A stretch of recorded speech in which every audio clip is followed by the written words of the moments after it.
या बुलेटिनच्या सुरुवातीला बातमी बघूयात. 2 ते 3 दिवसात ठाकरे बंधूंच्या युतीची घोषणा होण्याची शक्यता आहे. काँग्रेसशिवाय ठाकरे बंधूंची युती जाहीर होण्याची शक्यता आहे. तर ठाकरे बंधू एकत्र आले तरी आम्हीच जिंकणार असं मुख्यमंत्री फडणवीस म्हणाले होते.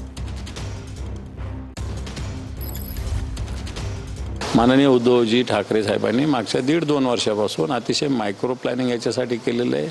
प्रत्येक वॉर्ड, प्रत्येक बूथपर्यंतची रचना शिवसेनेची संघटनात्मक मुंबईमध्ये आहे आणि मला असं वाटतं मुंबई सक्षमतेनं शिवसेना लढेल आणि उद्धवजींच्या नेतृत्वाखाली पुन्हा एकदा भगवा फडकेल. आमची ऑलरेडी तयारी चालूच आहे, तयारी झालेली आहे. आता आम्ही निवडणुकीसाठी सज्ज आहोत आणि मुंबईमध्ये मराठी महापौर बसवण्यासाठी आम्ही कटिबद्ध सुद्धा आहोत. ठाकरे बंधू आपल्याला एकत्र दिसणार का? मला असं वाटतं याचा निर्णय लवकरच राजसाहेब जाहीर करतील. मला असं वाटतं महापौर हा मराठीच बसेल आणि तो ठाकरे फॅमिलीला, ठाकरे परिवाराला मानणाराच महापौर असेल. दोन्ही ठाकरे एकत्रित आले तरी नाही आले तरी दोन्ही ठाकरे एकत्रित आल्यानंतर काँग्रेसही त्यांच्यासोबत गेली तरीही मुंबईकर भारतीय जनता पार्टी, शिवसेना आमच्या महायुतीलाच निवडून देतील.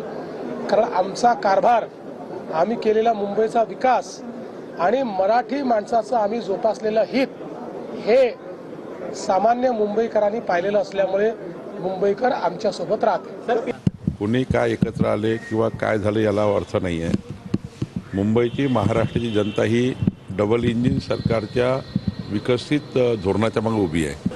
ह्या सर्वांनी मिळून जर मुंबईला महापौर जर महायुतीचा आला तर मोठा लाभ केंद्राच्या, राज्याच्या दोन्ही सरकारचा मुंबईला होईल. महापौर भाजपा महायुतीचाच होईल. तर मनसेसोबतच्या युतीबाबत आठवड्याभरात अधिकृत घोषणा होणार असं संजय राऊत नुकतेच म्हणाले. राज ठाकरेंची आज भेट घेणार असल्याचं देखील संजय राऊतांनी सांगितलं.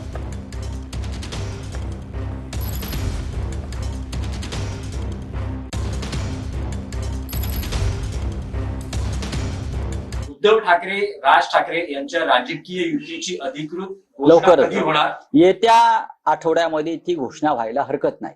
हे पहा की आता जी प्रक्रिया सुरू झालेली आहे, नॉमिनेशन, विड्रॉल, ती 30-31 तारखेला संपते माझ्या माहितीप्रमाणे. 1 तारखेनंतरचे पुढले 13-14 दिवस हे प्रचाराचे आहेत.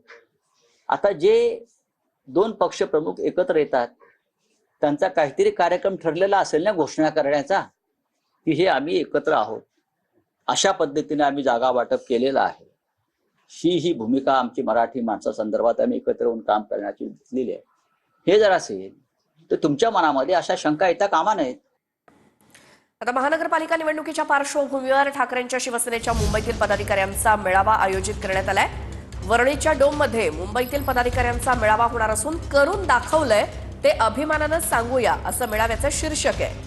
शिवसेना नेते आदित्य ठाकरे या मेळाव्याला संबोधित करणार आहेत.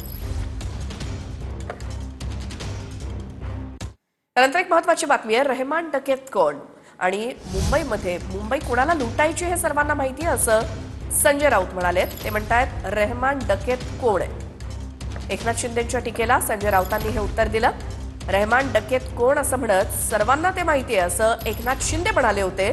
पालिका निवडणूक जिंकून आम्ही होणार धुरंदर असं एकनाथ शिंदे सभागृहात म्हणाले होते. त्याला संजय राऊतांनी उत्तर दिलं. मुंबई काय तो आता नवीन सिनेमा कुठला निघालाय का? धुरंदर. तिजोरीला घातलं भेटोळं, प्रत्येक कामात घोटाळे, मुंबईकरांना लुटून मुंबईचे केले वाटोळे, असं मला आता पाठवले आणि कोणीतरी पाठवून. मुंबईच्या तिजोरीवर दरोडा टाकणारे हे रहमान डकेत कोण आहेत? त्याचा शोध घेतला पाहिजे. हो ना? ते रील बघितली का तुम्ही? त्याचा रील बघितला? बदला महाराष्ट्र का मंजर, हमारी सारी योजनाएं है गेम चेंजर. कारपोरेशन का इलेक्शन जीतकर हम ही होंगे असली धुरंदर. मराठी लोक पुन्हा एकदा बलिदान द्यायला तयार आहोत, पण ही मुंबई आम्ही अमित शहांच्या घशात जाऊ देणार नाही. या महाराष्ट्राला माहिती आहे रहमान डाकू कोण आहे, कोणाला मुंबई लुटायची आहे आणि त्यांना हे पाठबळ देणारे कोण आहेत. या मुंबईचं कराचीतील लॅरी शहर कोणी केलेलं आहे अड्डा, हे अख्ख्या मुंबईला माहिती आहे, महाराष्ट्राला माहिती आहे आणि देशाला माहिती आहे.